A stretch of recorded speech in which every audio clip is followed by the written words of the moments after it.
Most of us can fondly remember our first trip as a kid to a zoo or aquarium. Are you loving the zoo? What's your favorite part? Everything! Everything? The smell! The wonder of seeing wild creatures in person for the first time. The joy of interacting with them.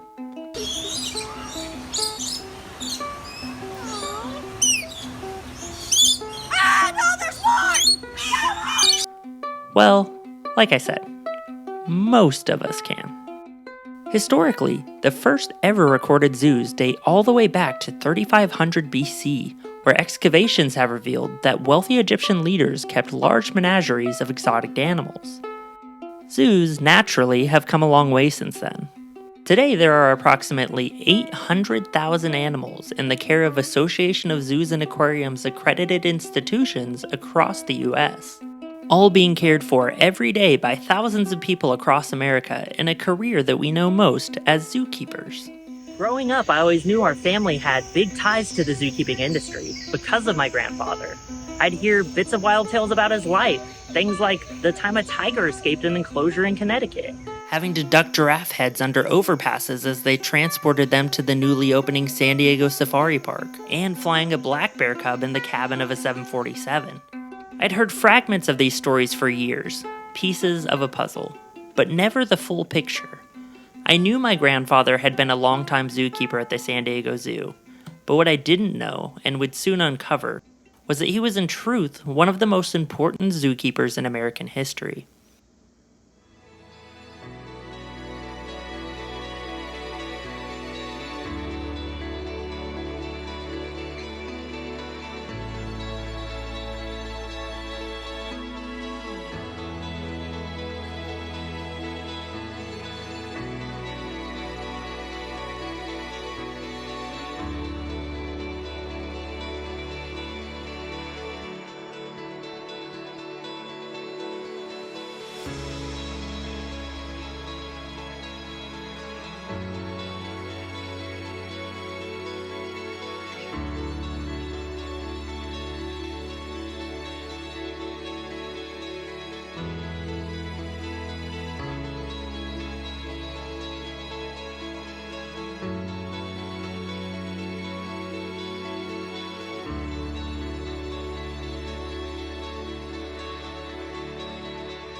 I should probably show you all who my grandfather is to get the story started. I'm gonna migrate. Go back. I said I had a damn penguin.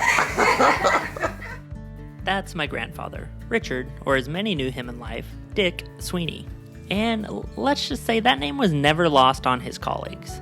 I think somebody always told me you're supposed to tell a joke whenever you get up someplace, so I can only tell a dirty one. Dick Sweeney. If you Google search Dick Sweeney Zookeeper, one of two pictures will come up. One being this adorable picture of him feeding the San Diego Zoo's first Bonsabog calf. The other being this, a picture of these 7 San Diego zookeepers back in 1967 as they started an organization called the American Association of Zookeepers. Just what is the AAZK, or as many zookeepers refer to it, AZAC? Honestly, when I first began this project, I couldn't fully explain what the organization did or why it was founded. Yet a quick Google search of the organization would show that nearly every professional zoo, from Omaha to Washington to San Diego, has a chapter. But what I didn't know was why my grandfather had started it. I didn't even fully understand what his job as a keeper involved, or how the world of animal care really worked. I did know that I wanted to find out though. Sadly, many of the founders of AZAC have since passed, but through many Google searches and phone calls, I've finally managed to track down the 2 living founders of AAZK, Ken Willingham and Conrad Grayson. If you're wondering which is which, according to Ken after my first phone call with him, Ken is the handsome one in the middle, and Conrad is the dork up front with his eyes closed. that quip providing an early sneak peek into just what kinds of characters these zookeepers were. First time I went in the zoo, it was in 1942. I was 9 years old. My grandmother took me in. I finally went to work there in 1962. And I worked some of the animals that I saw as a kid. Some of the baboons and stuff like that. And started out 1962 at the zoo at $1.25 an hour. Just about all of us were Vietnam veterans at the time, and we had some of them were from Korean War. So we were all mostly, especially back then, they still had the draft back then. So when you grew up like I grew up, you knew that you had to serve 6 years in the military if you're an American male. So I joined on my 17th birthday, and a lot of guys joined to get it out so they can go get a regular job and get the military service out of the way. So I'm out of the Marine Corps in 1962, they hired me, and I immediately went to work at the Children's Zoo. And I worked there, and I worked with my Hatari, which is a little Navy female African elephant that was named after the movie Hatari with John Wayne. And they gave her to us, and she was rambunctious. So I worked with her. I used to take her out for walks. And in 1967, I got to know Dick Sweeney, and he was working the camels, as I recall at the time, and also he was out in the Belt area with that Przewalski horses. I remember he worked in the Catskills, and they brought Przewalski horses over to the zoo, and he was the expert. And I said, wow, just a great guy, and we got along real good. And we were a bunch of goof-offs back then. We had a lot of jokes. A lot of us are veterans and like to play games on us. And at noontime, we'd always meet at one little place up in the Veld and have a poker game for about an hour during lunch. And we'd all play tricks on each other. So I remember getting a big glass of water, putting it on the door, knowing Dick would be coming through the door pretty soon. And sure as heck, Dick comes to the door and wham, we got him. And we do, silly kid stuff like that to each other. And we'd all laugh. One time, my dad had brought home a pair of earrings for my mom, and he told her that they were wood, and she loved them. And they were, Mom didn't have pierced ears, so these were the screw back kind, a little hook that you had a little screw at the back to hold it against your ear. And she loved those things. She just thought they were the greatest things.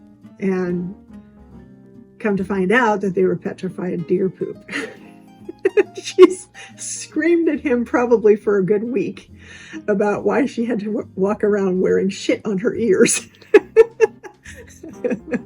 I honestly don't know what they enjoy more, taking care of the animals or just telling jokes on each other. We had coffee down at the Cat Canyon at the concession stand there, and I noticed that when you work with bleach, it tears your khaki pants, So I noticed he had a little hole in it.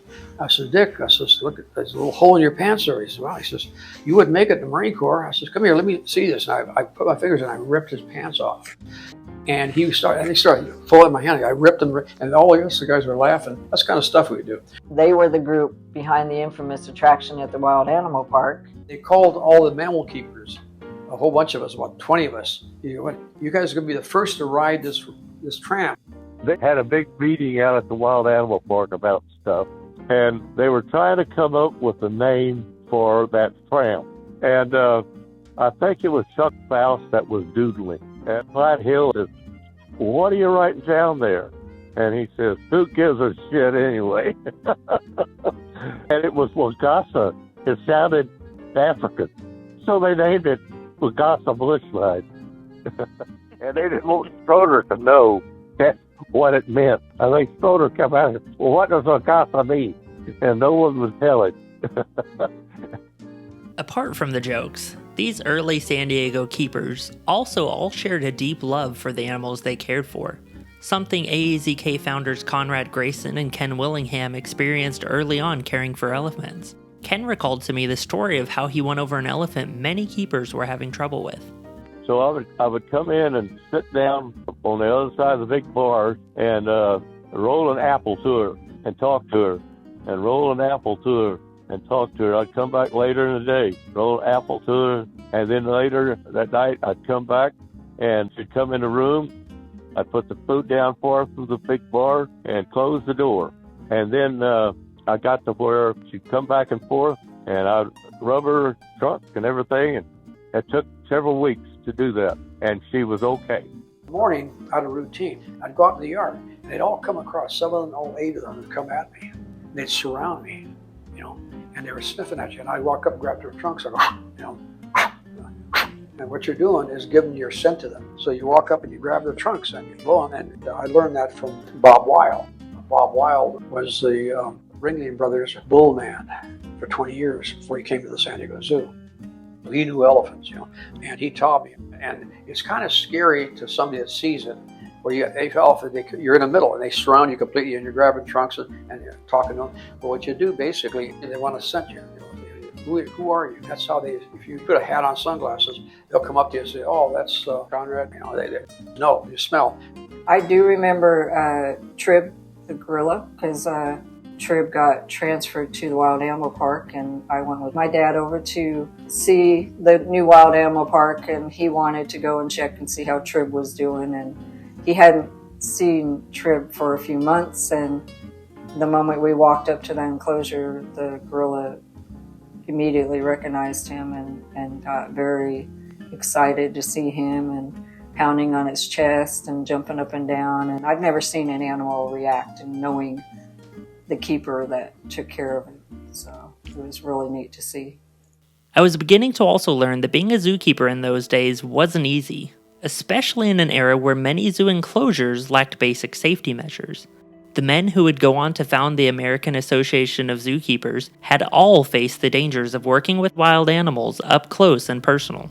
Some coffee with a guy named Jim Tuttle, and Jim Tuttle was a cat man. He was a big cat man. And what I did basically, I says, I would really like to work the big cats. He says, well, I'll tell you one thing. This was 2 weeks before he was killed. He says, basically, if you ever get loose and one of these cats gets loose, don't turn and run all the way, because they'll hit you right, and break your neck, So just take them head on. That was ironic when he told me this. 2 weeks later, Jet, one of our black leopards, males, he opened the wrong door. He jumped out, he ran, and he hit him, and he killed him. And so I ended up going to his job, and I worked from his job from 1965 to 1968, 3 years, big cats. Because nobody wanted to work the cats because the keeper had been killed there. But I love the cats. And the sad part about Jet was a full-grown leopard. They have so many years in them. And he'd raised them as a cub. And to the point where you can't play with them. Last time, I got pictures where I'm holding jaguar cubs. But at a certain point, you have to separate some. I had a male lion that I raised named Lucifer, and Lucifer got to the point where he got half grown, about a teenage size, and I'd let him out. And I'd out there washing the ball, and he'd be chasing me around and having a good time because I'd raised him. And all of a sudden one day he runs over and charges, hits me, knocks me down, and tears my pants. I said, Lucifer, you're in trouble now. And all of a sudden I heard a voice coming from above.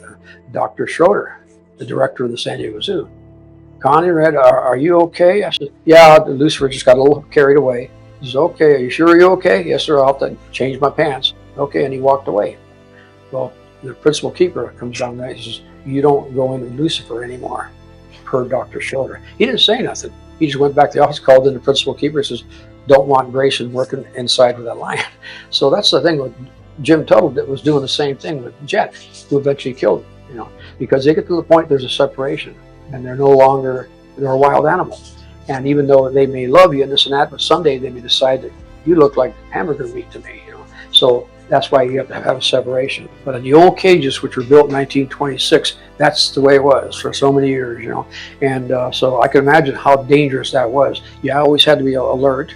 And for all those years I was a zookeeper, especially with the big cats, I would never go out and have more than one drink, because you didn't want to come to work with a hangover, not with the big cats, because you make one mistake and bang. My family would also get a first-hand taste of the risks involved with working with wildlife not soon after this. I believe he was taking someone around who was researching tapirs, and she had reached her hand into the enclosure to pat the tapir's nose, and it was like during the tapir mating season, so they were already pretty aggressive, and the tapir then grabbed a hold of her fingers, and Dad jumped in trying to get it off of her. And then the tapir turned his attention to Dick, and I don't know if it got his leg first or got his arm, but it let go of the woman, and he had Dick really working him over. He went up to protect his neck because an animal The first instinct of an animal is go for the groin, go for the neck, for the kill zones.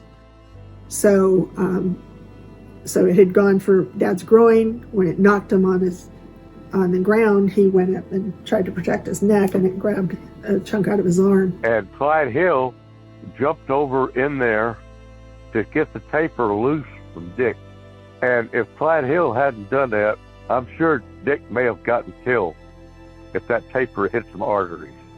So Clyde's trying to get that taper off of Dick. He had Dick by the arm at that point, and Clyde reached around to try to pry the taper jaws off of Dick. And when it did, it came down and bit the tips off of Clyde's fingers. And when it turned its attention to Clyde, they were able to get Dick out. But meanwhile, Clyde was in with the taper.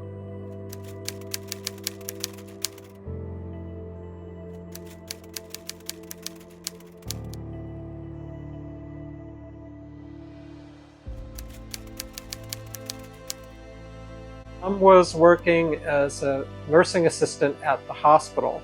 And Mom got the call saying Dad was at the hospital, he'd been injured. When he came home, I think it was 3, maybe 4 days later, he was laying on the bed and Mom was changing his dressings. And I just remember seeing the gross open gaping wound and thinking, oh my God, this was really serious. The thing tried to kill him. So yeah, it was a scary time. It was very scary. We were just happy to have our dad home, and I was there in mostly one piece, maybe patched up and, a couple skin grafts here and there, but he was able to live and tell the tale. My dad was so dedicated, though. As soon as he was able, he was right back at the zoo, ready to work. The taper incident was a good example, though, of how hard the keepers at the time had to work and just how dangerous the job was. A lot of the safety stuff you see at the zoo today just wasn't there at the time. Worked our tails off, very dangerous. I made 6 trips to the hospital, one time 10 days from a deer attacking me. We all had injuries, but for what we were being paid for, it was too dangerous. But we all loved the zoo. Without the keepers, you have no zoo. And that's the point. But they weren't getting it at that time. People in administrative positions up there look at you as laborers. That's all you are. Dick Sweeney, sometimes he was angry moments because of what supervision was doing or whatever, And that's where I saw anger, where he knew that the keepers were not being treated the way they should be treated. In general, in the 1960s, many zoos across the country were starting to undergo some major changes, as many zoos went from small iron-barred cages to more natural enclosures. We also saw changes coming to the hiring practices for keepers. Prior to this shift, it wasn't uncommon for keepers to just be hired day laborers, with many zoos just looking for whoever they could get to clean up after the animals. Some of the first zookeepers were prisoner release programs. They would go to labor downtown and pick up guys who were half alcoholics and boom, and they bring them up to work at the zoo, And there's a story of the Big Cat Canyon, the cat keeper was an alcoholic, and people came in, opened the zoo, and they went down there and they saw this keeper laying stretched out on the floor of the lion's cage. And they said, "Oh my God, the lion took a keeper," It turns out he was drunk, passed out. As the San Diego Zoo realized they needed to improve the quality of the keepers they brought on, they started to hire those with more experience, often, as Conrad mentioned earlier, men with prior military experience. But even as keeper quality improved, the challenges they faced were only increasing. We were never invited to an animal health meeting prior to being a cat. We were given access to the zoo library. Prior to that, we were told we didn't need it. The quality was getting better and better, and the people who were getting there when I got there, they wanted, no, we need more. We need training and stuff like that. So we ended up starting, talking about it. And I think that's the basis of founding the AZAC, Dad's drive was to say keepers are a lot more than just the person that cleans the stalls and feeds the animals. A lot of the keepers had a lot of great knowledge. Dick said something about maybe starting an organization where the other zoos could join San Diego and we could communicate what's going on in other zoos, what the keepers do, and she exchange of ideas and stuff. And I said, well, that sounds like it would be pretty good. And they got to talking about what it would be called, and there was the AAZPA, American Association of Zoological Parks and Aquariums, and said, well, we could call it the AAZK, American Association of Zookeepers. He had the vision that they needed to do this. They respected him for wanting to make zookeepers a profession and wanting to make zookeepers important in the list of people that you need to have to run a professional zoo. When you're talking about some turbulent times and trepidations about unions and unionism and things like that, which were happening in the 60s, that was a bold move. That was a bold move. They realized that things were going to change to the point that if keepers didn't step up and become more professional, they were going to be left in the dust, and they were not going to have the opportunity to have their own professional forum to present papers, be recognized as being a part of the zoo community as a professional. And that was a battle in the beginning. Since the concept was all new to us, but knowing our purpose was the dissemination of information, the best way to start was to start. So we gave birth to the AAZK. I went to Chuck Faust, and he designed a logo for us, and the logo was basically, says, well, what kind of animal do you want? I says, I'd worked the rhinos, and I said, the rhinos, how about a rhino? Patch designer Chuck Faust worked at the time as the architectural design director for the Zoological Society of San Diego. He would later be known for his innovative and unique designs for the buildings, enclosures, and exhibits at what is now the San Diego Safari Park. His patch design would not be well received by zoo leadership at the time, however. Not because of what it looked like, but because they wanted to stop the keepers from forming the AAZK altogether. Dr. Schroeder, who's a director, heard word about that we were trying to part of the association, and he didn't like that because he thought that means union, and we have to pay these guys. And that's not what we were looking for. We were looking for basically training, appreciation. And I turned to my wife and says, you heard what Dr. Schroeder said? He says, if they heard about a patch, that we might be getting a patch done. He says, I'll fire the first guy that comes in wearing that patch because I'm not authorized in this. Well, I'm a former Marine. You don't threaten a Marine.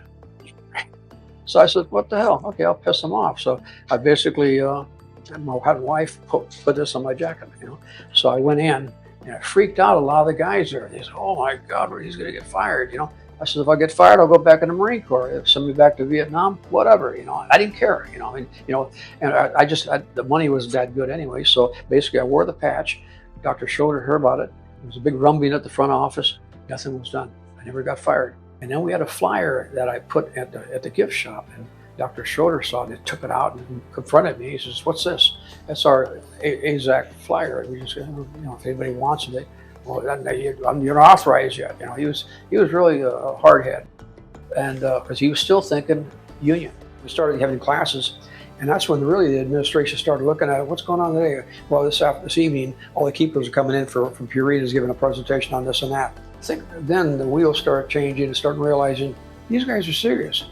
They want to know more about and being a keeper, being a better keeper, helping the zoo. Dick also realized that if they wanted to be taken serious by zoo administration, they needed some serious support.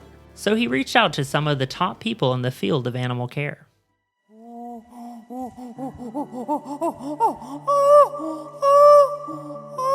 This is me, this is Jane, in chimpanzee language. Jane Goodall, she was our first guest of honor. She was big time, She worked with the chimpanzees in Africa, and she's a very famous lady. And when the word went out in 1967 that Jane Goodall was our first keeper, they started thinking, wow, this AZAC, you better pay attention to him. As the group began to finally cement some support in San Diego, it became clear it was time to bring in zoos across the country, many of which were facing the same issues at the time as San Diego was. I can tell you stories about my first day, and you would be horrified. People would be horrified to know that's how we trained zookeepers in that day. So we sent out some feelers. Dennis Melvin, who served as chapter secretary at the time, was directed to contact several zoos with a letter introducing AAZK. The response was overwhelming. Zookeepers nationwide were starving for a voice. The issue now was, how do you bring together keepers across the nation at a time with no computers and no World Wide Web? Fortunately, my grandfather had a plan. And they said, well, why don't we start an AAZK newsletter? Oh, yeah, that'd be okay. Well, Ken, why don't you be the editor of it? And I said, well, hell, I don't even know how to spell good. He said, well, you got a dictionary. Oh, okay. So I would sit down at the kitchen table and try to come up with different articles and stuff, and we bought a mimeograph machine. Then we'd go over to Dick's house and run it. Mom would type up the master, and you'd sit there and rotate the thing to print out your copies, and then we'd staple them all, fold them, and put the labels on, and get them off to the postman. And next thing, the LA City Zoo joined. Next thing, something from Canada joined, and also New York. All these places started joining AZAC, and it just took off like a flame. We didn't plan that. We just thought for our own San Diego Zoo. We were thinking about other zoos, Phoenix or whatever. It just took off, and everybody said that's a good idea, because they were having problems that we were having with not being recognized, not receiving proper training, and it all kind of came together. Dick and his wife and myself, my wife went to LA, and Dick presented AZAC to AZPA. He even speaks better than he did at that time. He was quite nervous about it, and so was I. But it was accepted quite well by AZPA, and I think it helped us along quite a bit. May 1968, their work finally pays off as the founders of AAZK put out their very first newsletter introducing the organization to the nation. By December of '68, San Diego Zoo Director Charles Schroeder had even done a 180, writing an article himself for the winter newsletter. From there, it was off to the races as the newsletter began to get picked up by more and more zoos across the country. Dad actually took some courses on English because he wanted to improve his writing skills, because while Dad was a prolific writer, he wasn't always that way. My dad at the time didn't have a college education, so he relied on my mom, who did a lot of proofreading for the newsletters. Probably the one that we should have up here doing the talking and could probably tell us more about AZAC than anyone else is Jenny, and she's not here tonight. My mom was definitely the key to their success. Without her, I don't think they would have ever made it. Mom was kind of the rock that kind of held things together. He ended up raising 3 kids by herself because Dick had his other child he was taking care of. I remember her sitting behind the typewriter, editing every single newsletter that went out. Countless hours she spent behind the typewriter. Zookeepers didn't make a ton of money, so Mom would go without to ensure us kids were taken care of. She would be walking around with holes in her shoes, and it used to tick Dad off. Every Christmas, he would do his best to shower her with gifts. She never got the so-called AAZK fame because she wasn't one to seek out the spotlight with a big role and title. But any one of those founders can tell you she was just as important as those 7 men were to its success. Anyway, Jenny's the one that should really be thanked. She's not here tonight, so I guess we'll have to accept Dick. On weekends, in the evenings, Dad was in the garage doing all of this stuff for AAZK. He might have run into obstacles along the way and money to start it going, but Dad never gave up. Dad had a vision. Dad always had a vision. We visited zoos as we went back to visit family during the summer when us kids were all out of school. So we'd hit up the different zoos and talk about memberships at different zoos, and they'd get new chapters at their zoo and join the AAZK. So Dad was very involved in that, and us kids loved just going to the zoo, and getting out of the car for a little while on the cross-country trips. I had a pair of Levi button-down bell-bottom pants that I begged my mother to buy me.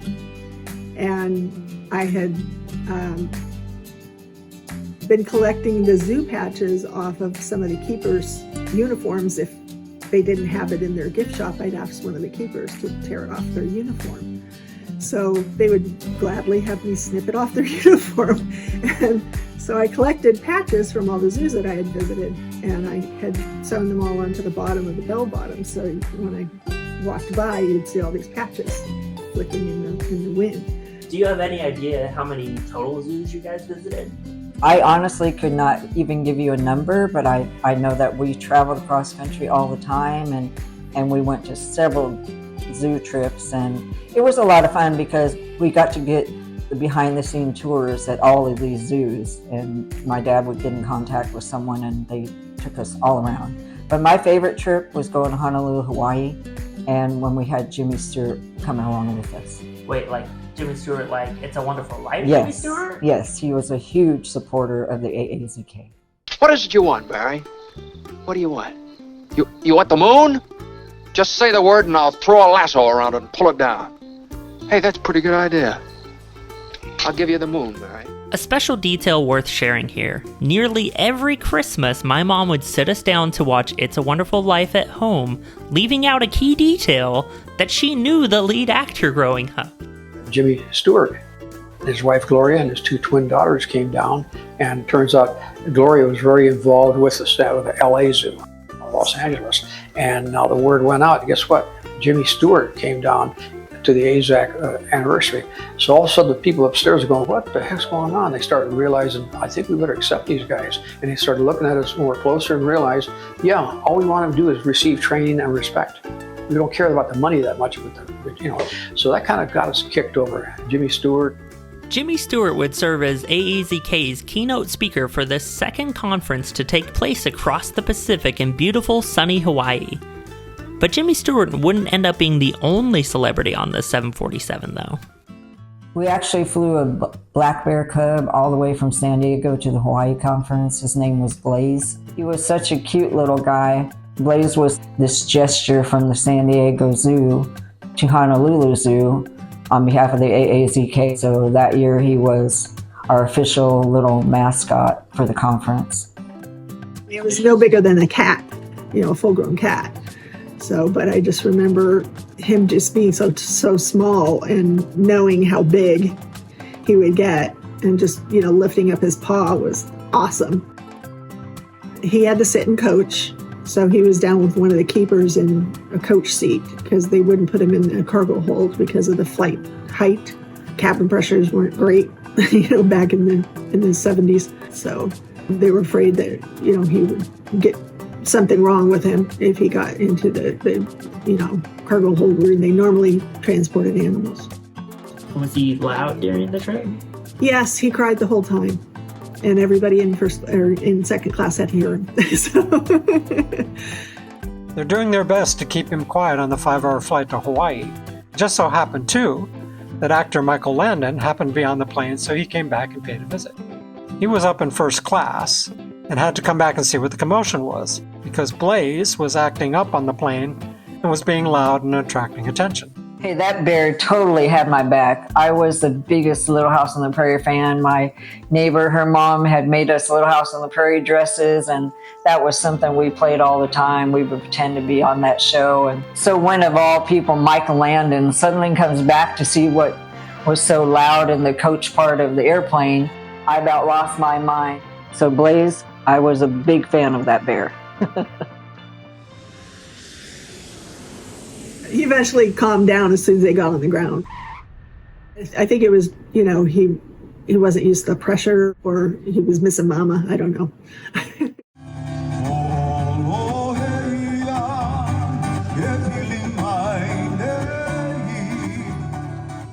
They invited keepers from all over the country to fly out. Bring your family with you. How often do you get to go to Hawaii? The Princess Kapolani hotel that we were at was right directly across from the zoo.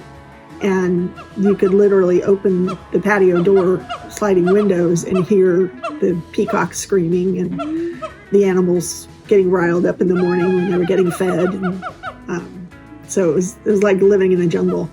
It's like you're in this giant concrete box of a hotel and you hear this zoo and wild nature next door. It's crazy. They did a big luau to close out the conference, and we had Jimmy Stewart there as keynote speaker, and he'd been super nice to us kids the whole time. Hawaii overall, though, was honestly a great time. The Honolulu conference was kind of the moment AAZK seemed like it had finally found its footing and that all the hard work had finally paid off. And all it took was perseverance, a lot of headaches, but that's what it takes to keep the organization going. It's important to note here that none, and I'm going to repeat this, none of today's keeper privileges existed prior to or without AAZK. That's not just at this zoo, it's at every zoo across the country. But as the organization grew, so came growing pains. The group began to face challenges as Conrad Grayson, one of the original founders, made the choice to walk away from zoo life altogether, to instead join the San Diego Police Department. They paid a rookie what a top senior mammal keeper made at the zoo. There's a fellow here named Conrad Grayson that worked here as a keeper, and I guarantee you he did about 2 people's jobs. So when he finally left, we lost 2 people and we then gained 1 back. In San Diego, things kind of started falling apart a little bit. Some dissension started happening within the zoo at San Diego a little bit, because you're doing your keeper's job and you're doing this AAZK stuff too, and it's all volunteer. The first AAZK historian, Rochelle Watkins, would describe this time around 1973 and 1974 in her book on the history of AAZK as particularly turbulent. Some members started questioning the organization's operational procedures as AAZK faced a major clash of personalities. A lot of differing opinions about how this organization might work and how it might function. There was simple tension between AZA, which is the management aspect, and objections to AAZK, which was the blue-collar aspect or the labor aspect of it. Then, the official newsletter gets a competitor. The Topeka chapter publishes a newsletter of their own in the mid-70s called the Ruptured Rhino. What the Ruptured Rhino was sort of like one of those groups that was unhappy about things, and they were trying to make a point about it and to make things better. So they came up with this Ruptured Rhino, and people get upset about things, but in a way it's like you have to shake things up sometimes before they get better. Instead of pushing back, the AAZK leaders would go on to put the Topeka chapter to work themselves, spinning out the newsletter into a new publication, the Animal Keepers Forum. By 1975, that publication would become the official publication of the organization. Still, rifts remained. Many factions kept challenging leadership and the direction the organization was headed. They had just gotten so big, they couldn't get away with operating that way anymore. Dad had finally hit a breaking point. December 1974. A surprising letter kicks off the newsletter. I don't know how to put 7 years of gratitude into one letter.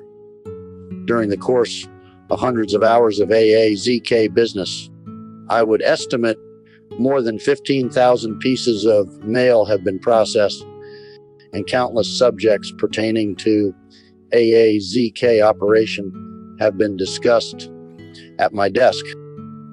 I can step down from AAZK knowing I did my best. I don't look back at times of trouble. I look at the notes and the praise from so many of you for all the headaches of operating the AAZK office. My aspirin was the scribbled note at the bottom of a membership renewal slip that said, "Thanks for AAZK. Keep up the good work." So my question is, Why would your dad step away from something that he had built from the ground up? I really don't know. I never was privy to that.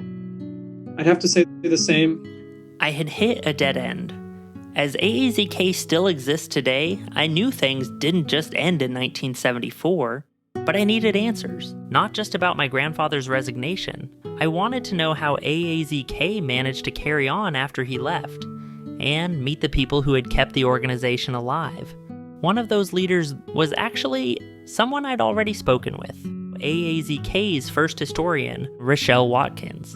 Our earlier conversation had only scratched the surface, and I knew there was so much more to uncover. So I met Rochelle again at Zoo Miami for a longer discussion, not just to talk about AAZK, but to hear the personal story that tied her family to the keeper world, long before she ever became its historian. What's more fun than a 3-ring circus? Well, maybe a 1-ring circus, like this one from Moscow, that opens its American tour in New York's Madison Square Garden. As a kid, I grew up in the circus, third generation from an animal training family. My grandfather was Ira Watkins, and my father was Buddy Watkins. He had chimpanzees, and we also worked in zoos. In 1965 is when he started working in zoos. And that was right before the Endangered Species Act came, because my dad realized when that was happening that things were going to change. So my dad realized his job may not exist in the future, and he thought that it would be a good idea for us to work in zoos because we could still work with animals and use our talents with knowing animal behavior and things like that. And so that's what we did. My dad, he found out the Louisville Zoo was looking for an animal trainer to do a chimpanzee show. I started as a kid volunteer in the Louisville Zoo because my dad didn't want us goofing around. So he was my first supervisor, no calling in sick. For Rochelle, this would eventually evolve into a lifelong career at zoos across the country, primarily taking care of elephants and various primates. Yes. He's like, she's talking my language, but I don't know who the hell she is. Moments like this show how natural Rochelle is around animals, but when she began her career, her biggest obstacles weren't in the enclosures. They were often among her coworkers because of attitudes toward female keepers. When I started working at the zoo, they were like, they had had problems with women working with great apes before. They said, you know, we don't know if you can work with the orangutans, Rochelle, because, you know, you're a girl. And I'm like, I've worked with chimps for 10 years before I came here. What's the problem? When I started in this profession, it was probably 75% male and 25% female. These women attendants, and they were taking care of the animals in the children's zoo, and they were great, you know. And I thought, something's wrong here. Why aren't they keepers? What they call them keepers? Oh no, women are called attendants. And I thought, this is BS. I worked with some real hardworking gals who worked great with animals, but I just couldn't understand why we didn't have female keepers at the San Diego Zoo. They were attendants. That kind of pissed me off a little bit because I think, you know, it's not equal, you know. And I worked with them. They were good. Just as AAZK would prove to be a crucial voice for improving animal exhibits and keeper safety at a pivotal time in the keeper profession, it would also be a major influence in advancing careers for those female attendants. The 1973 AAZK newsletter would bring this to the forefront, as many zoos would only allow women at the time to be attendants. In this newsletter, the Lincoln Park Zoo would publish an article on how they were allowing women to become full keepers, adding they were often referred to as, quote, the best man in the building. Despite zoo leadership presenting many challenges for female keepers, Rochelle's unique animal care skill set would continue to help her advance in her career. Eventually, she would be hired to work with primates by my grandfather himself in San Diego. Dick Sweeney, he seemed like a quiet, he reminded me of like an orangutan. You know, an orangutan will sit there and watch something and they're just observing what's going on and they know what's happening. But he seemed like the kind of person that was hardly ever surprised about something, you know, like he would see things coming or know something was going to happen before it happened because he observed stuff a lot. And he would have to be that kind of a person if he had the forethought about what the zookeepers needed and that they needed something like AAZK. The fact that he thought of that was so ahead of his time. After working with Dick in San Diego, in the early 90s, as AAZK neared its 25th anniversary, Rochelle found herself inspired by my grandfather and the other leaders she met in San Diego to dive deeper into the organization's roots. It's because of her book chronicling the collective history of the AAZK, I was able to find many answers about the organization, but her book lacked the one answer I really needed: why my grandfather had stepped away. It is a typical problem that happens with any organization. You have this cycle or an ebb and flow situation. You have people that get burned out because they've started something, they want to see it grow, and after a while you give and give and give and you get sucked dry and just like, I can't do this anymore. And you wish that people would step up. But people don't step up until the people that have been keeping it going back off. So he knew that. He knew it's going to have to be dire straits or nobody's going to step up. People have to fill a void. So he created a void for somebody to fill it. I think in the very first part of my career with AAZK as a leader, it was trying to smooth over those tensions. By that time, a lot of the internal tension had gone. That's really due to the leadership of Gene Ramadka, who smoothed things over, Frank Cohn, who followed her in the presidency. And those two were probably the beginning of a stabilizing influence on AAZK as a professional organization. Gene Ramadka. She was what we called the Jane Appleseed of AZAC chapters. And she used to say the easiest way to pronounce my name is 3 different types of liquor. Gin, rum, vodka. The nice thing about this organization, or probably the greatest thing about this organization, is that I don't feel uncomfortable in this position because I'm a zookeeper. That's all I am. And that's what this organization is run by, zookeepers. That's what makes this organization work, is because it's basically people like you and me care and are willing to give a little bit more, because we know that the only way we can improve this field, especially the zookeeper field, is if we're proud of what we're doing, we know we're important, and we just have to stand up and make sure that everybody around us knows that. She ended up going to work at the San Diego Wild Animal Park. She became national president. She connected AZAC with other international groups. She was a very energetic person that networked people all over the world. And she was very good for the zookeeping community. I remember Gene Ramadka was one of the ones in Florida. In Miami, they didn't want the girls to work with rhinos. They didn't want the girls to work with elephants. They didn't want the girls to work with great apes. She went up to Busch Gardens and she saw the girls working with elephants. She saw the girls working with rhinos. She saw the girls working with great apes.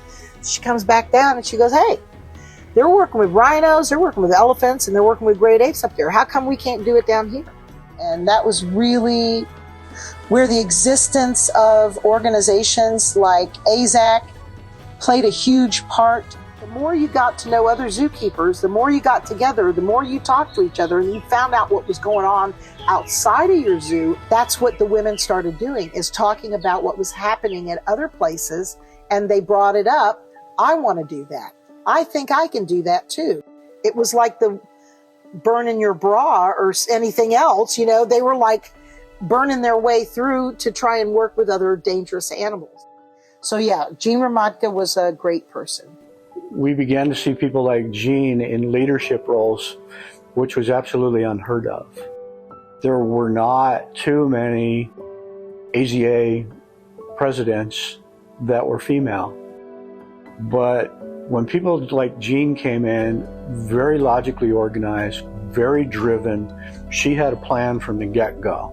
And she could convey that and speak to a room, and you literally, the sexual genetics and whatever, they disappeared. She was just a leader, and it mattered not what gender she was. Calm spoken, and when she explained something, it was like, okay, let's go.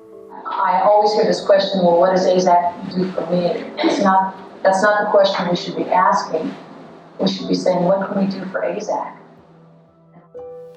Tragically, Jean's time would be cut short, as she would pass of a rare liver cancer shortly after this speech at the young age of 34. AAZK would go on to name the Excellence in Animal Care Award in her honor.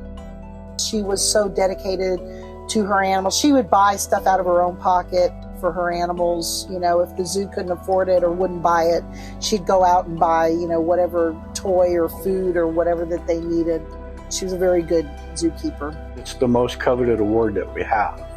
It's the award that everybody wants to be nominated for, and then obviously that's the one that they would like to win. That was a passionate person who also had a business brain. She had a passion for animal keepers and a passion for animal keeping. There are some wonderful leaders in this profession because they understand that leadership furthers their profession. AZK is a stepping stone to management leadership, and they have used it to great advantage. And Jean was probably the root of that expansion. It was not just Jean stepping up, though. This was a time keepers needed to come together for AAZK to survive. AAZK would not have existed if it wasn't for Susan. Barbara Manspeaker and Susan Kahn loved AAZK, and Pep and Larry Samarco were some of those important people because they were actually some of the first people that worked with Santa Fe College to develop the curriculum that started the teaching zoo in Santa Fe. AAZK's influence reached beyond the zoo gates, shaping not just keepers, but future conservationists. Among them, Jimmy Stewart's daughter Kelly, who had volunteered at San Diego Zoo because of her dad's AZAC involvement. How are your daughters? They're wonderful. One, Kelly, she's the mountain gorilla girl, right. You know, that was in Rwanda. She and her husband were actually spent 5 years there with the gorillas. And everything's gone better with the gorillas. They were very near to extinction. Right. But the country of Rwanda itself, the government, they're now in favor of protecting the gorillas. And the whole gorilla population has increased in the last two, 3 years. It's amazing what a few people can do if they get the word out. Yeah. Parson had it right. It's amazing what a few people can do. And in AAZK's long fight to endure, one of the people who made all the difference, though he would likely humbly deny it, was Ed Hansen. He was instrumental in us cleaning up our Constitution and bylaws, and for a lot of the legal stuff that we had to clean up. Because before then, it was very loose. Nobody would know how much money anybody's spending or how much they needed. Ed provided for AAZK something the group desperately needed if it was going to remain sustainable: structure and business know-how, as well as a determination to unite the chapters together. He really was the one that started them on the road to being a grown-up organization. After decades at the helm of AAZK, Ed recently stepped down as CEO, leaving behind a lasting impact and some pretty big shoes to fill. But as Rochelle had said, and I was beginning to understand, it's not until those strong leaders like Ed step back that others realize they need to take the initiative and make that step up. Thanks to Rochelle and Ed, I was filled in on some of the big gaps in AAZK history. But for Rochelle... Are you on camera? Can I help you? Sure. It's not enough to just tell me about the life of a zookeeper. She wants to have me see it firsthand, taking me on a tour of Zoo Miami. Rochelle gets me into the zoo through a special program, trading in an old cell phone for a free ticket. From there, she leads me through various enclosures, even pointing out that one of the birds wasn't a Zoo Miami resident at all, just a clever local who'd flown in for the free food. This is a wild wood stork visiting the zoo as a freeloader, Florida freeloader. They might be getting ready to feed them. That might be why they're excited. But the real highlight comes as we round the corner to a troop of very vocal chimpanzees. It's here we meet Bubbles. Bubbles! Hi, Bubbles! Hi, baby! Smile, Bubbles! I love you, baby! Rochelle had worked with Bubbles at Louisville Zoo nearly 50 years earlier as a teen. Bubbles! You're a good baby! Even after all these years, she can still call her name, and Bubbles lights up with excitement. Oh! Hi, Bubbles! I know! I wish I could touch you too, baby! I can't believe how old you are now, Mama! I can't believe how old you are!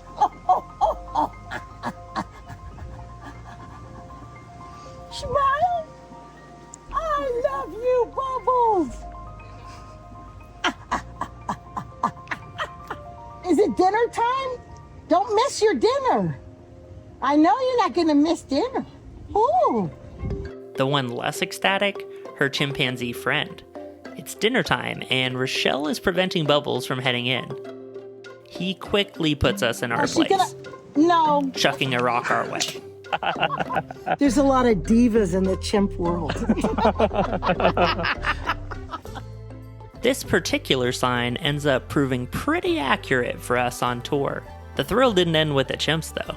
This being Miami, our next surprise came in the form of a few uninvited guests, some opportunistic invasive iguanas cutting across the path. They would be one of many iguanas we'd see at the zoo that day. Like the wild wood stork we'd met earlier, the iguanas are also a couple of wildlife freeloaders, helping themselves to the zoo's leftover snacks. All in all, it's a pretty eventful day at the zoo. Seeing firsthand the bond between a keeper and the animals they care for made it clear why people like Rochelle, Jean, Ed, and so many others worked so hard to keep AAZK alive. Each keeper who kept it going carried with them the compassion and spirit my grandfather had hoped would endure. But his own story was far from over. While my grandfather left AAZK behind in the mid-70s, he wasn't done leading. In January 1975, under some family pressure to return to the New York area, he took on a new challenge, running the Beardsley Zoo in Bridgeport, Connecticut. Before the zoo was even thought about, Frederick Law Olmsted was enlisted by the city of Bridgeport to design Beardsley Park. So Beardsley Park was designed by the same person who designed Central Park. Initially, the park wasn't planned to include a zoo at all. But that would change as P.T. Barnum's circus in the 1920s brought on a new curiosity for wildlife to park guests. With the circus headquartered nearby, employees used to regularly take the animals through Beardsley Park for exercise. Soon families would gather into the park with picnic blankets to see the parade of animals going through. This park commissioner decided, let's start working on getting a zoo here. Beardsley had really cool history, but for most of the people who lived there, that zoo was really just like something to do in the park. Most locals barely cared about it. What was the Beardsley Zoo like when you first arrived? Chain link. It was really run down and there was very few animals, and I knew Dad had his work cut out for it. And he was anxious to get it done. He really wanted the challenge to bring it up to, that day's standards, because it was really poorly operated and, wasn't really appealing to the public. So his first thing was get the public involved in what he was doing. So he did every interview, every newspaper thing that he could possibly do to promote the zoo, went into schools to talk about animals, did whatever he could to bring people to the zoo. And they were in the midst of building the children's zoo when he first got there. So he had to complete that project, which involved, basically building a whole mini zoo inside a zoo. It was a tough time. So it wasn't easy working within those confines you had with the city. Back then, and was always zoo begins with Z, and that's where your budget was, bottom of the alphabet. So you got very little support, you got very little dollars. He had to build opportunities within the confines of the city because, remember, his contract was with the city of Bridgeport. Dick was essentially a city employee. Zoo director Greg Dancho first began his career at the Beardsley Zoo back in 1975, hired by my grandfather as a volunteer. He said, okay, here's a mop, here's a bucket, go mop the monkey house floor. And you know something? Glad to do it. I was like, I'm working in the zoo. That's crazy. I'm working in the zoo. You have to understand, back then, the zoo had nothing. Uniforms, we had nothing. Back then, we had tools, we had nothing. My dad started to look for anything he could do to bring money in for the zoo. We opened up a snack bar, which they'd never had. We had the gift shop, which was an old office room that we built. We painted, lots of paint. One of the funniest things my mom used to tell me was, a fresh coat of paint covers a multitude of sins, and I firmly believe that. She stayed incredibly busy helping paint and even sewing costumes. She created this giant papier-mâché costume, and it was Millie the Mouse to be the mascot for the newly opened children's zoo. And my sister, she had to dress up in it quite a bit. When I wasn't in school, I was at the zoo. My brother Gary was Santa at Christmas, and anything we could do to bring money in and raise money, we did. Prior to their arrival, the Beardsley Zoo's track record was dismal, with multiple failed inspections and numerous issues. A problem my family would see firsthand in a frightening incident shortly after their arrival to the zoo. The tiger areas, the way it was set up was that there was the main area where they were outside, and there was 2 den areas in the back, and then the doors to the back of that so you can get in clean. He opened up the door to put the food in and went to get the food, but forgot that he had left the shift doors open to the tiger in the main area. So he went in the kitchen, was bringing the meat back out, was walking back out, opened the swinging door. The tiger is sitting in the middle of the floor looking at him. So he took the meat and he threw the meat at the tiger, and he ran out, and then we locked the building down. On the plus side, the tiger enclosure didn't open out to the public, so the good news was the tiger was at least confined to the offices and not roaming the zoo freely. But the bad news was that Dad and several people were locked in their offices, not knowing outside their doors was a Siberian tiger who hadn't had their lunch yet. We had no idea where the tiger was. So, Dad's on the walkie-talkies trying to keep in touch with all the people downstairs. Went down to where we kept the tranquilization darts and put a ladder up against the building there to the upstairs offices. And the idea was they were going to walk up and take a look in and maybe get in there, and get into the building and try to find where he is and dart him from that way. And I just remember Paul Madd, who was the senior keeper at the time, went up the ladder, got to the top, looked in the window, and the tiger looked right back at him. He was looking at it, and Paul was an ex-Navy guy. Did the Navy thing, put his hands on the side, put his feet on the side, slid all the way down to the bottom. I remember him doing it. And he was like... And so they went back upstairs, back up the ladder again with the dart gun. The window was able to be cracked open. And the tiger was ripping apart a stuffed Rhea that they had in the hallway. And they were able to dart him and then bring him back downstairs. They were very lucky that day. It was just one example of some of the safety measures that in a professional zoo would have been taken that hadn't been really instilled in a lot of the staff at the time. That's something my dad tried to change. When Dick came in, his job when he came here was to work at the zoo, get it to be a better place. He left it a better place. What he also did was bringing in zoo practices to our facility that never was used before. Before that, I don't think we had any professional zoo people. We had people that were superintendents of park superintendents and people but not people who actually had zoo experience and knew what a zoo was all about, why a zoo existed. And so I think that really moved us forward a little bit. Dick came in and went back and said, okay, I'm going to put in, a lot of different type of animals. Mandrills, black bears, injured bald eagles, A lot of cool kind of animals. emus, Siberian tigers. She brought in a ton of animals. His biggest challenge, though, would be trying to improve the life of some animals already at the zoo. 2 elephants, Shakuntala and Champagne.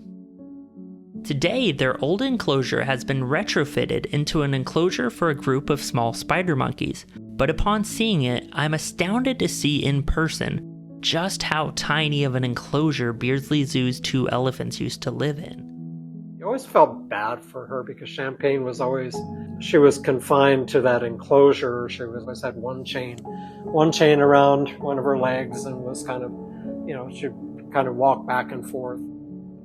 Champagne was the smaller of the 2 elephants, and she got sick. She got bait up a lot by the bigger elephant. He would just bat her around, and the elephant enclosure was just too small for 2 big pachyderms. So there was a huge campaign to try and get her moved to another zoo so she wouldn't get hurt. About a year in, she started developing foot rot, and there was a lot of worry that she wasn't doing well. Ended up getting gangrene on her hooves from standing around basically in water too much, and her urine and feces from both of them. The vets that came in worked on her a lot. They had to do some major surgery on her foot, and there was a lot of antibiotics that they were giving her, and she started getting worse and worse. Dad did whatever he could to try and keep them both alive, and he even tried getting her to go to a different zoo, and nobody would take her.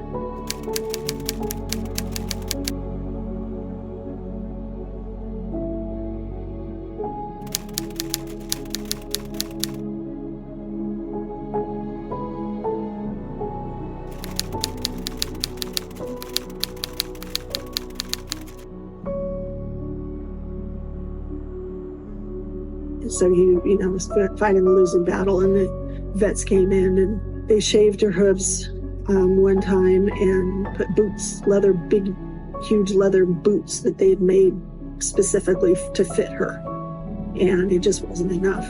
She eventually got sepsis and died, and it was devastating to the keeper, and especially the keeper that had been taking care of her for so many years. I think a lot, the staff and even Dad at the time, it was hard. It was a hard thing to deal with. Everybody at the zoo, all the keepers, cried for days after she passed. Keepers were really upset over it, saying, this should never have happened, and she probably would have lived another, 10, 15 years. My dad got to see firsthand what happens when you have the public not caring enough about wildlife, and it hit him hard. He was very, very angry that the Zoological Society didn't do enough to keep her alive. And that was one of the reasons why he wanted nothing to do with them after that. Politics were always Dad's kryptonite, and his frustration with the city after Champagne's death just made progress kind of hit a standstill.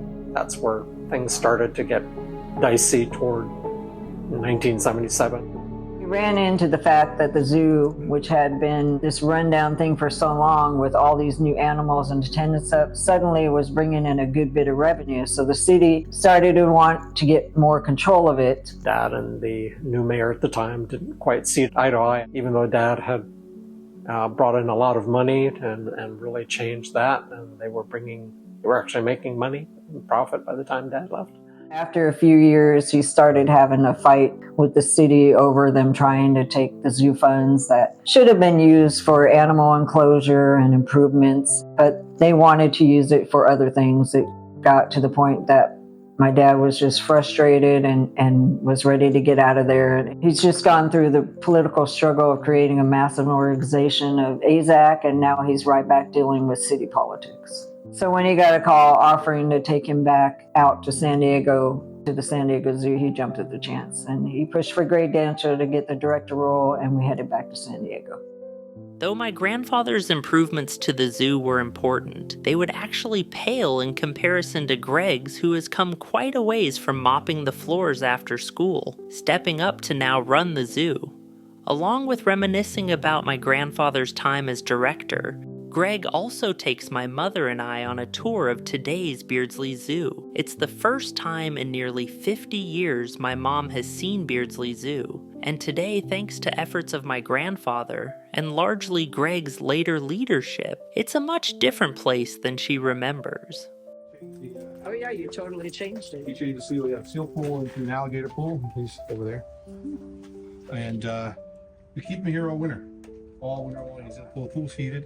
But even all these years later, Greg tells us he is still proud of some of the attributes he took from my grandfather. I remember him being very gregarious, very nice, coming out and saying hello to people, which back then, having somebody in that position, coming out to say hello and how things are going was pretty big. And I think I take that experience from him to this day. Just like with AAZK, my grandfather had made his mark on Beardsley Zoo and saw it was his time to leave it in the hands of the next generation of leadership, to let them step up and take the reins. And the zoo was in no better hands than with Greg, who transformed the zoo in so many incredible ways following 40 years of his leadership. I guess my proudest accomplishment, we've passed our 100th anniversary here at the zoo. So after 43 years full-time here, which is almost half of the existence of the zoo, we have now passed the 100th anniversary, and our attendance has grown, our philanthropy has grown, our offerings we give to the public, our education programs have grown. We went from an $800,000 budget to a $6 million budget. I think we still have value here to see some of the most endangered species of animals we have on the planet in Connecticut's Beardsley Zoo. Where else are you going to see some of these animals? If you want to see them on an iPad, that's great. But walking around a zoo and seeing them face to face, seeing them, doing their natural behaviors. When you have that live face-to-face connection, that's the thing that makes a zoo. That is really my proudest. I think the proudest thing I think I've ever done is take us from where we were, and now it's time to start letting the next generation take us to the next 100 years. Just as the next generation of leaders were stepping up in Connecticut, and my family's journey took a new direction, I'd learned AAZK over the same time was expanding more than ever before. While the death of AAZK president Jean Ramadka in 1989 had hit the organization hard, her efforts and love for animals still lived on in many of the keepers who had come to know her. Her spirit was never more truly embodied than when Kansas City's AAZK chapter came up with a bold idea to save rhinos.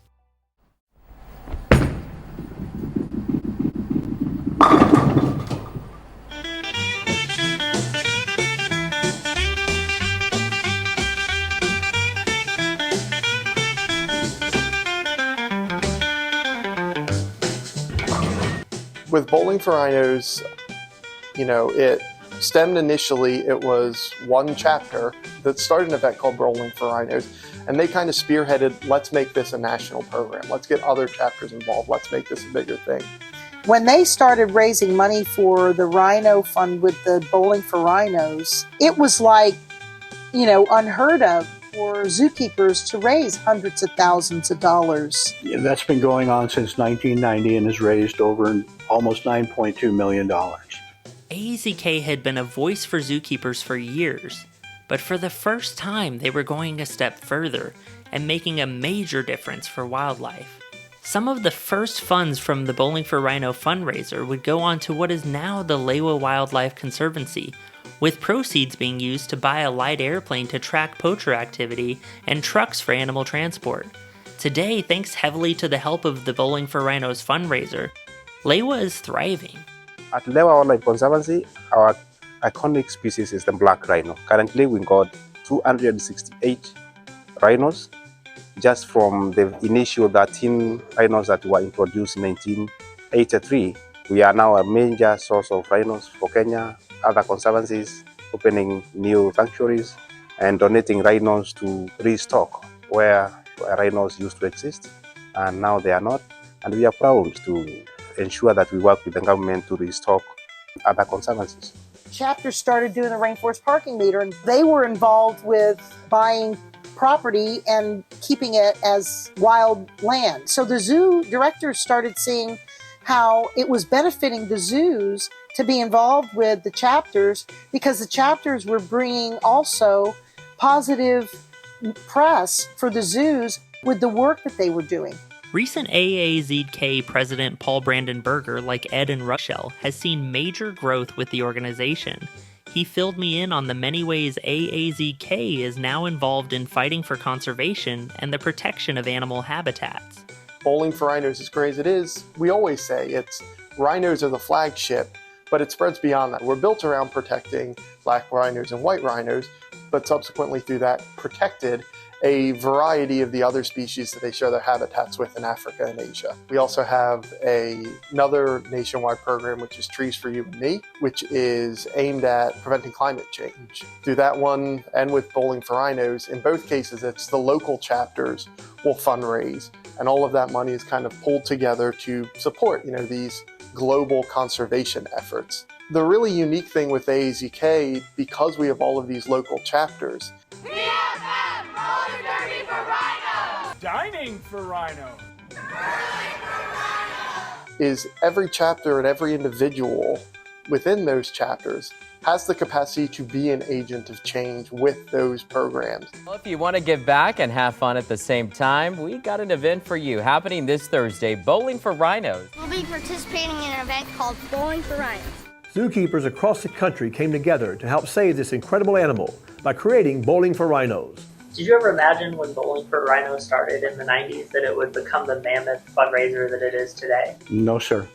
As a matter of fact, I can remember I was in the room when the concept was brought forth to make this a national program. I will be perfectly honest with you, my first thought was, this will go for 5 years and then we'll figure something else out. Never did I think we would still be doing this very successfully 33 years later. These funds that we give have a different impact. It's primarily rhino protection, which is jobs.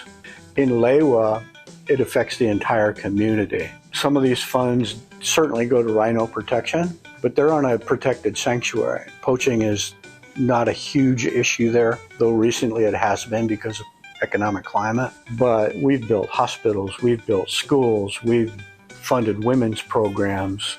Somebody told me that there was like 2,000 jobs created on Lewa, everything from housekeeping and cook staff to doctors and vets, et cetera, for the community.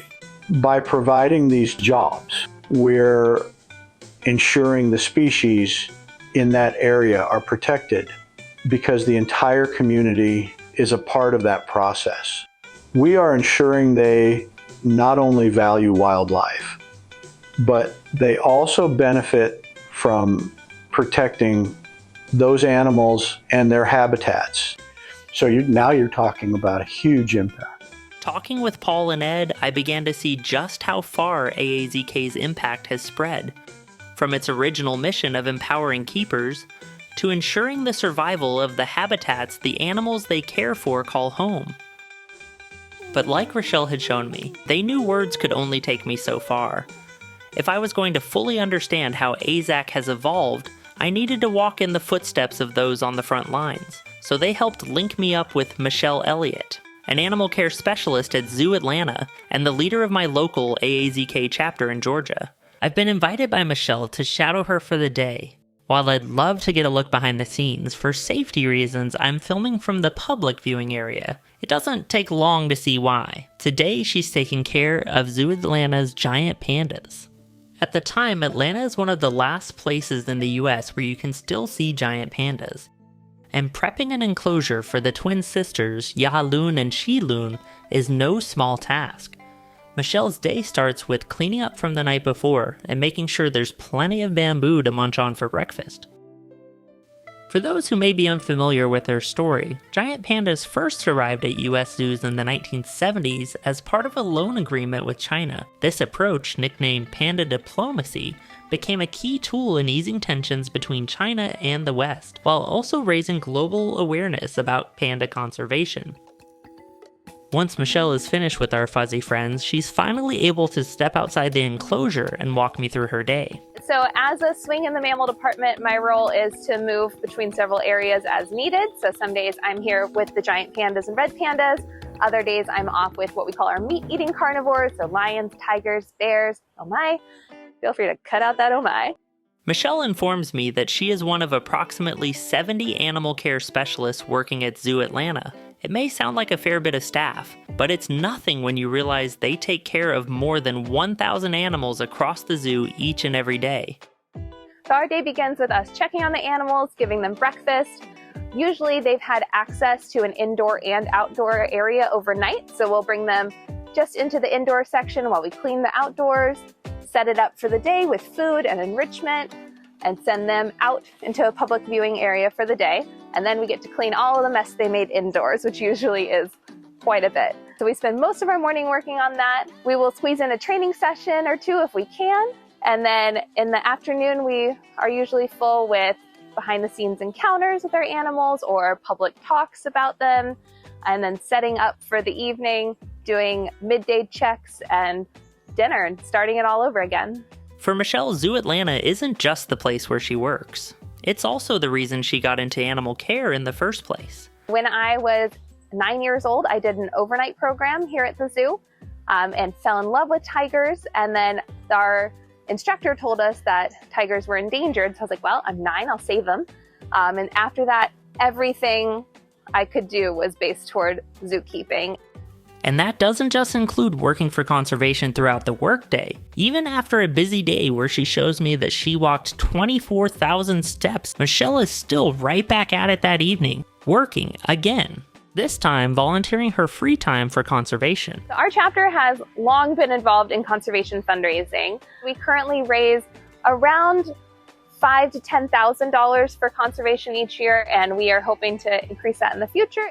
Tonight, Michelle and a few of her fellow keepers are out at a nearby pizzeria, taking over the restaurant for their Pizza for Pachyderms fundraiser. Restaurant takeovers for conservation funds are a common occurrence for Michelle and the Zoo Atlanta animal care professionals. This is just one of many events yearly that they put on. Among their other events, a brewery takeover called Hops for Horns and a cocktail lounge takeover called Conservation Cocktails. I quickly learned from Michelle there's no short supply of alliteration-inspired puns when it comes to Georgia AZAC. One thing that is on short supply, straws, and most single-use plastics. Michelle makes it a point not to use them. Zoo Atlanta is what inspired me to reduce my impact on the environment. I was challenged for a plastic-free July challenge a few years ago here, and that really sent me off to the races. So I now carry my own utensils everywhere, including straws. For Michelle, removing plastics is just a small effort that makes a difference in the overall fight towards conservation. Much like their fundraiser, which manages to bring in nearly $10,000 for elephant support efforts. Georgia AAZK may be just one chapter, but like I'd seen with my grandfather's efforts in the past, here in the present, one small group was making all the difference. And it was truly inspiring to see leaders like Michelle not just talking the talk to zoo guests, but living for conservation beyond the zoo gates. It really gave me an in-depth look into today's modern zookeeper. But little did I know, I would soon get a call giving me the closest look I'd had yet into the world of zookeeping. Hello? You belong in the zoo, the San Diego Zoo.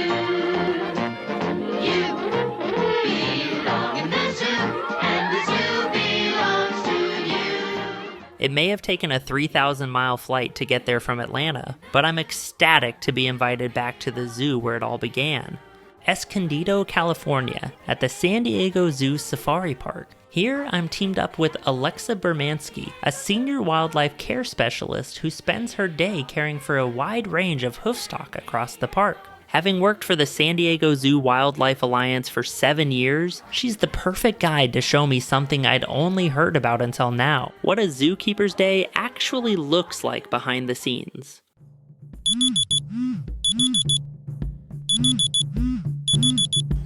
We start really early. We start probably before the sun comes up. We have to be here at 6 a.m. most of our shifts. We show up and we get to change into uniforms because of biosecurity. So I get to show up in my PJs, and then we have to change out into our uniforms, and that just helps make sure that we don't transmit any diseases to our animals or to our animals back home. Our first stop, the forage department, to pick up the animal's specialized diet. So today we're going to be going into a habitat called Asian Plains. It has a lot of our Asian deer and rhino species. So we're going to pick up some Bermuda hay and some of their specialized pellets, which can be like grain and whatnot. We're going to grab a couple bags. So each bag has a different tag, meaning it has a different formula for different animals.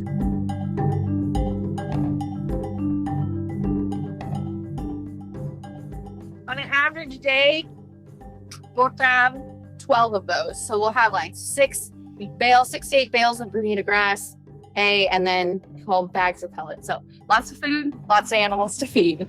With the truck loaded up, and I should mention a bit of senior keeper backup in the tail end of the truck to keep our camera crew safe. You guys all good? Awesome. Okay. We're ready to head into the park enclosure. Right now, we're going through what we call an airlock. It's a double gate system. With these airlocks, we keep our animals safe and also our native animals safe. So at all times, there should be a gate closed before you enter and go into the other one. I don't end up minding the wait as we go through a series of safety gates. It gives me the chance to learn how Alexa ended up as a wildlife care specialist. Now, are you from San Diego originally? I am. Born and raised. I grew up in Poway. It was always my dream to end up working here. My mom and dad always took me, and my family had a huge family, so they're always like, we're going to take you to the safari park and just let you run. So that's what we did. Grew up coming here and then seeing the keepers doing their thing, and it just was like, I want to do what they're doing. I want to see what goes on. I want to take care of animals. And I went to school and I got a biology degree, and I worked with sea lion rehabilitation. I was a herpetology DA for a little bit, and then I got the internship here. So it was just kind of a perfect lineup, and then I got here and never left. And my family's still in Poway, and it's always neat when they get to come and visit me.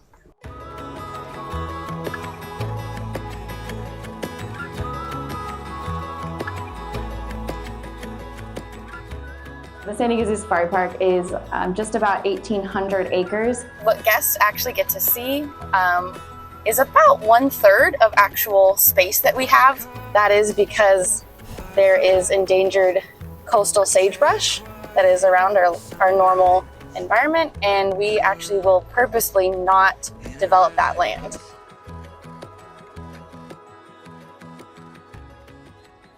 The coolest thing about the safari park is that we have the ability to have these amazing multi-acre mixed species habitats. And we call that the field, and that's kind of what we're going to be coming down to look at right now. In the mornings, coming in here with the sunrise and you watch all your animals, there's just nothing better. It's such a cool experience that I get to have, and I'm so excited that I get to have it. It's a lot of space for our animals to roam and be social and elicit so many behaviors. Being able to have 20, 25 acre habitats, it's really cool to see all the animals being in different herds and how those herds interact. And we'll go a lot closer to everyone, because whenever they see the food, the candy man that I am, they will come running most of the time.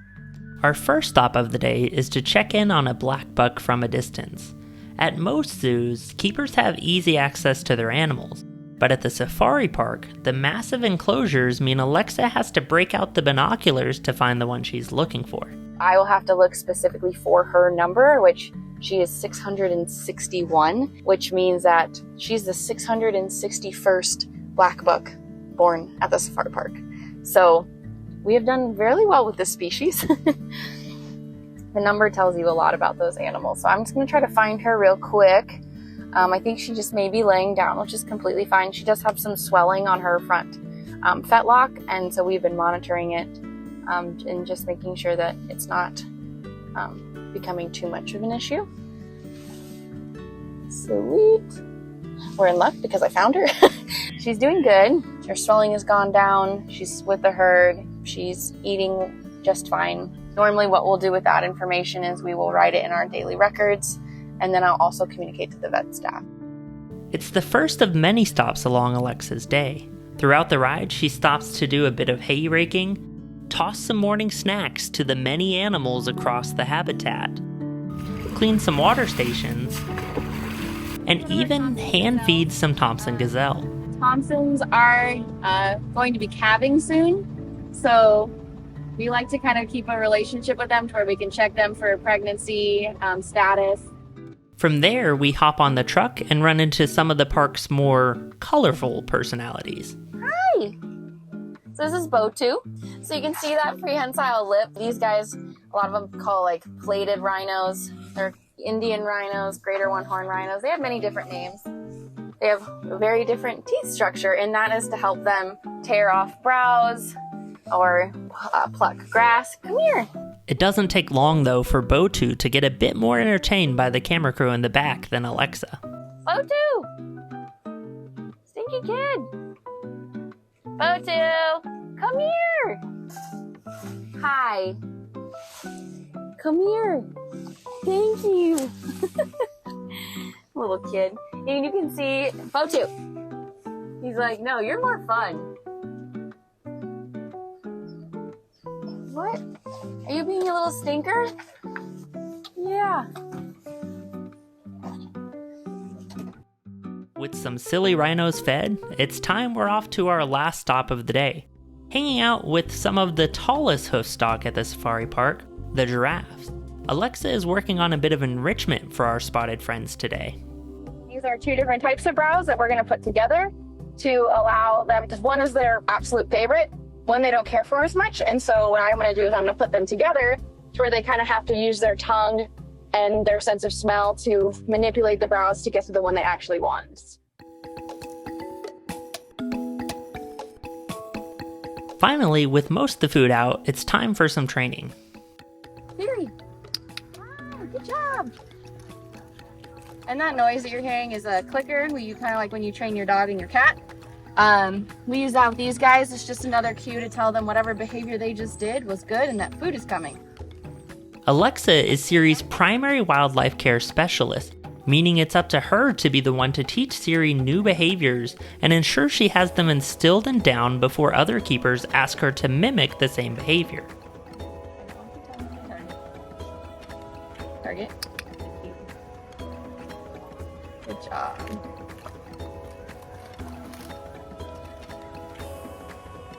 Here you can. Yeah. Good. So that time I didn't have to ask her to actually go back. Will start to mimic my body positioning. So if I go backwards, she's gonna come forward. If I go back, if I go forward, she goes back. Good girl. So I'm just gonna end the session there. But she is still looking up and around and still calm. Good girl. And we're gonna give her a big reward for hanging out with me today. The massive head of lettuce. Who wouldn't want that? It's been an eventful day at the San Diego Zoo Safari Park. For me, it's a return to where this story began, except everything looks different now. Animals are thriving, keeper safety is a top priority, and conservation is front and center. Sloths are seeing a bit of a hard time, folks, because of the loss of habitat. It's a far cry from the early days we've heard about when zookeeping was more trial and error than science and strategy. Another major difference? Representation. As you likely notice, both Michelle at Zoo Atlanta and Alexa here in San Diego are women, a reality that, as we've learned, was virtually unheard of in the keeper profession just a few decades ago.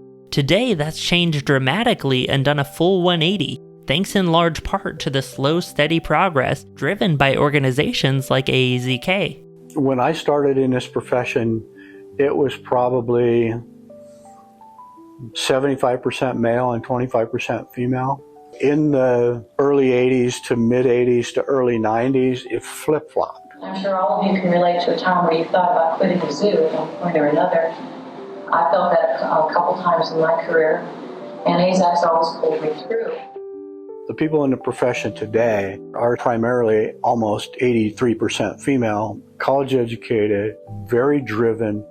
There are some wonderful leaders in this profession, whether they be male or female. So far with this project, I've focused on the history of AAZK, how it started and who helped it grow. But to understand its impact, I need to see where it's headed.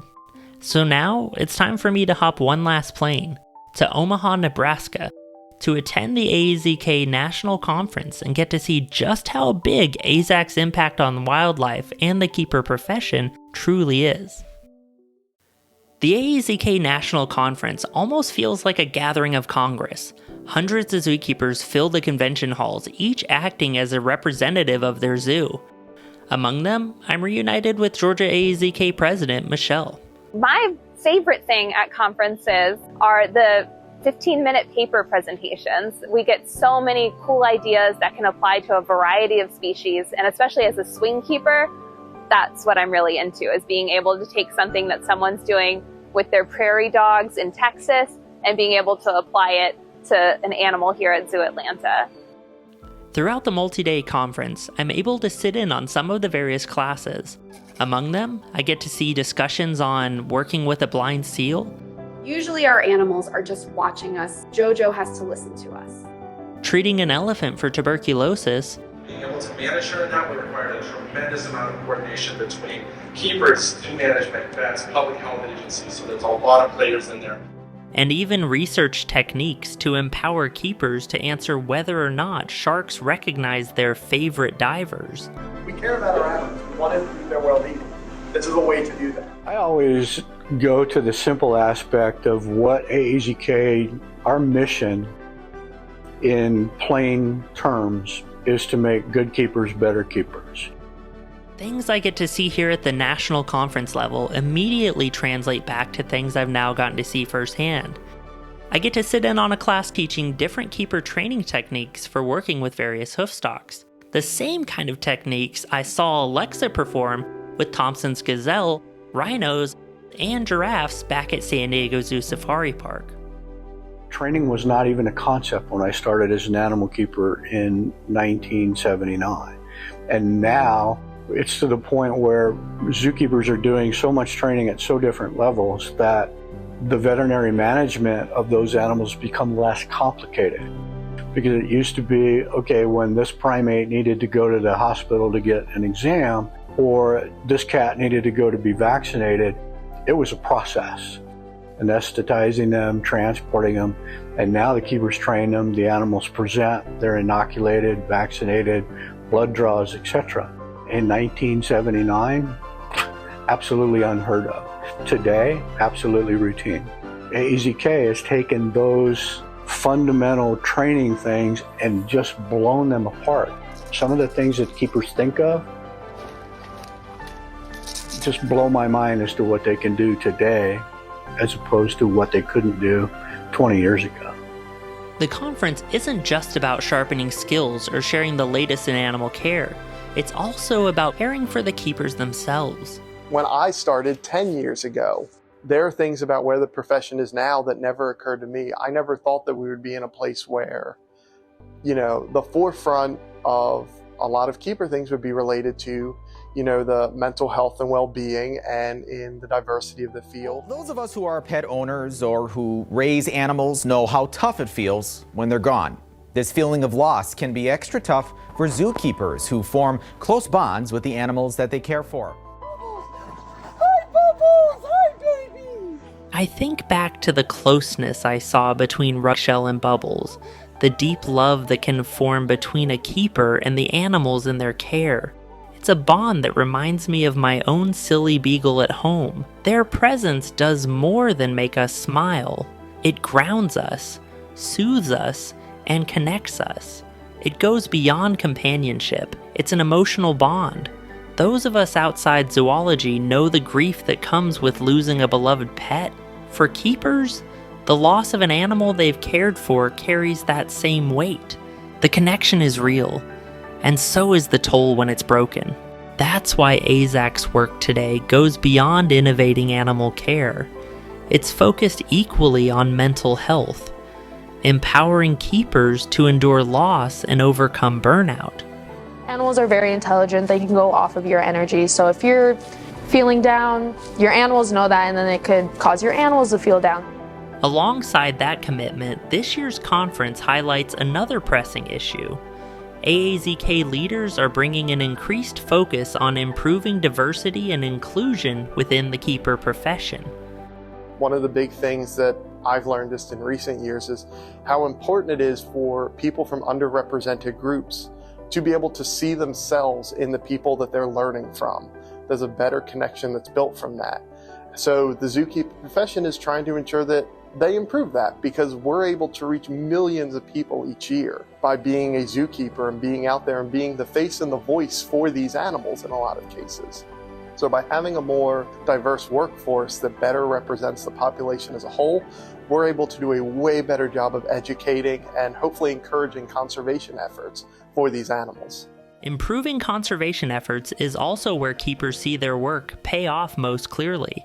One of the biggest highlights at the conference is watching the impact of chapter fundraisers ripple out through the organization's many conservation partners. Our mission is save the cheetah, change the world, keep them living free in the wild.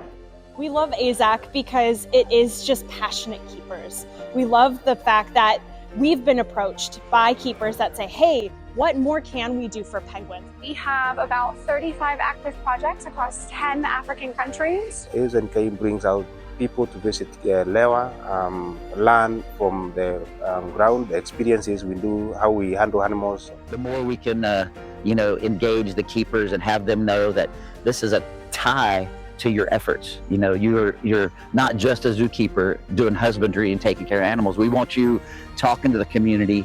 We want you to be front and center and let people know that not only do I work with these species, but I'm trying to help save them. Through AAZK exchange programs, months from now, some keepers might find themselves halfway across the globe, researching elephant migration or working with African farmers to prevent cheetah poaching. But before traveling the world, they get a chance to see animal behavior up close, right here in Omaha. Zoo Day is a tradition at every AAZK conference when the host city invites keepers into its zoo for a hands-on look at their animal care techniques. And Zoo Day at Omaha's Henry Dorley Zoo has keepers spreading out across the facility for lots of hands-on learning. I get to see things discussed in the classroom come to life as I witness keepers work on training behaviors with a pair of snow leopards and one seriously adorable sloth bear.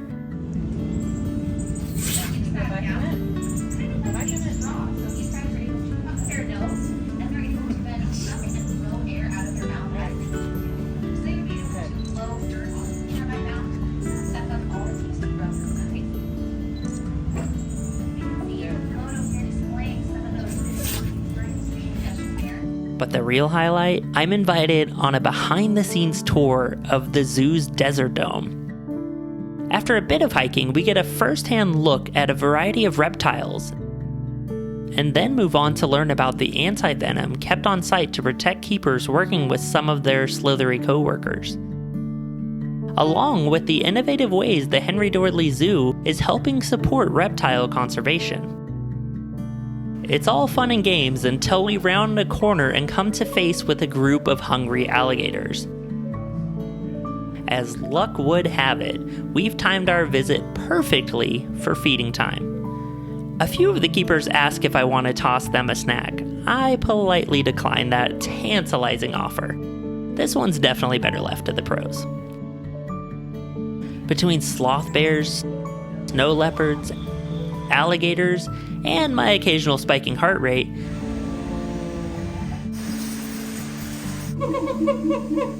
it was definitely a wild day at the zoo. But for the keepers, it was a chance to get a fresh perspective and bring new ideas home to improve care for their own zoo animals. With Zoo Day wrapped up, it's time to celebrate those fresh perspectives as AAZK holds a special award ceremony honoring keepers for everything from conservation work to innovative animal care. It's also definitely not a boring award ceremony. After all, where else are award winners met with gibbon yells? But beyond the cheers, even now the past comes alive. Every AZAC award named for a keeper, whether a former leader or someone who quietly kept the organization alive after my grandfather, they remain a part of this organization's legacy. Even if I'll never know all of their stories, their impact is everywhere in this room. And one of the most emotional impacts for those at the conference comes with the recognition of Nikki Peepers, a member from the Los Angeles Zoo, who is honored posthumously with the Meritorious Achievement Award after passing away from cancer just before the conference. There aren't many dry eyes in the room as she gets a standing ovation. And then I learn of another loss, one that hits especially hard. AZK founder Ken Willingham. Ken was the first person I reached out to when I began this journey, hoping to uncover more about my grandfather. Somebody always told me you're supposed to tell a joke whenever you get up someplace, so I can only tell a dirty one. Dick Sweeney. As I listened to the keepers and leaders at the AZK conference, teaching classes, pushing the boundaries of wildlife care, and working to protect our planet, I see the spirit of both Ken and my grandfather living on in every keeper I meet. Sometimes people remember a little bit of the bad stuff and they kind of forget the good. We're all brothers and sisters under the skin. After leaving Connecticut, my grandfather returned to San Diego, where he spent the rest of his career. Just before retiring, he reunited with the other AZK founders to celebrate the organization's 20th anniversary in 1987. It was the last time many of them would all be in the same room. My dad passing in 2001 and then my mom a year after that. That was very hard on me. I miss them both every single day. They poured their hearts into their work at the zoo, but it's just really comforting to see how much of their legacy lives on with the next generation of zookeepers. For years after he passed, all I had to remember my grandfather's time as a keeper was an old VHS tape of the 1987 AZAC conference and a few old photographs. But now I've uncovered so much more. Like many of us, not every dream he had came true. He faced struggles and setbacks, but through it all, he never stopped believing that zookeepers could change the world. Today, more often than not, we're shown the worst people in animal care. And then the list goes on. Ow, son of a bitch! It's the HBO docuseries being billed as the new Tiger King, and Chimp Crazy is directed by the same filmmaker. Because they make for a sensational headline. But those aren't at all the people I've met. The real animal care leaders, the ones in accredited zoos and aquariums caring for animals every single day, they're among the hardest working people out there.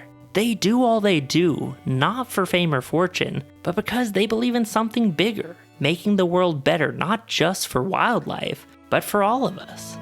Because you gotta walk the walk. If you're going to go up there and, care about these wild animals and tell the public that they need to care and make efforts to protect these animals in their wild habitats, you can't get up there and do that if you're not going to take that messaging home with you yourself. These keepers care of that level that they're demonstrating, and then that another 10 times over. I started this film hoping to learn more about my grandfather's life, but along the way, I found something bigger. A community of people who truly represent the best of humanity. I'm finishing this film as AZK approaches its 50th national conference. Maybe you're watching a premiere there.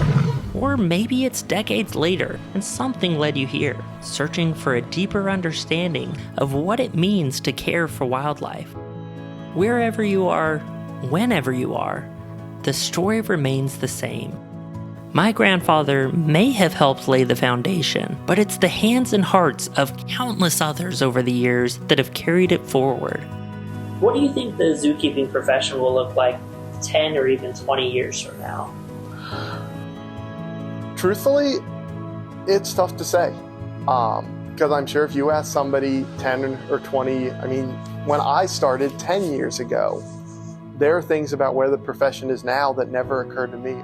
The groups of people that I'm working with that are new keepers now compared to where I was 10 years ago, come in with such a unique and different mindset that I'm not sure if I can accurately predict exactly where it's going to be in 10 years.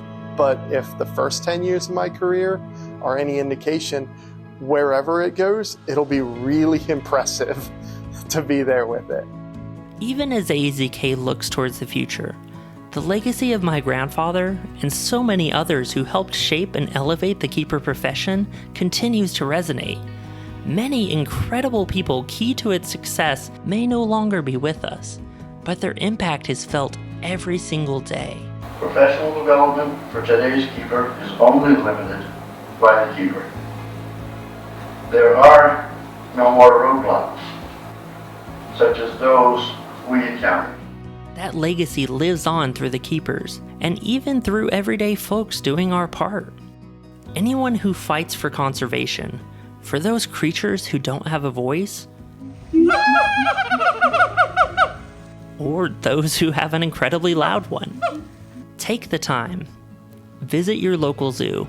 Come face to face with nature and the animals worth fighting to protect. Bowl for some rhinos.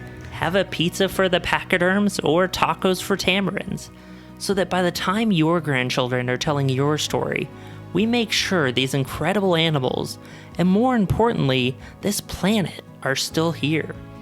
I guarantee if you come across the type of people I've met along this journey, you'll find some of the most empathetic and compassionate people in the world, who will leave you inspired to do your part and care for every living creature, from the massive elephants to the little lizards that we share this earth with. I've spent so long trying to piece this story together, and now with nearly everything in place, I realize the final piece belongs to him. His words, written decades ago in one of the first AZK newsletters, still say it best. On several different occasions since the beginning of our organization, I have been approached with the question, why did you use the word keeper in your name? I have a simple reply, because that is what we are. It has been suggested that it's time for the zookeeper to search for a modern title. Why? Is the word keeper downgrading? Webster defines it as protector or guardian. What could more aptly describe our profession? We are the protectors of wildlife, guardians of animal life. And this is the sense in which the word keeper should reflect. Our present title, as is, can demand as much respect as any fancy technological nomenclature. The word keeper is synonymous with the field of zoology, and it has remained intact because of that simple, direct description of what we do. We keep, protect, and guard the species and specimens of wildlife in our charge. And a zookeeper, by any other name, will always be a keeper.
There's a fella here named Conrad Grayson that worked here as a keeper. I think he's still trying to take bombs apart now. I don't know. You still doing that? Yeah. What do? You still walk up there with a hammer and jump back?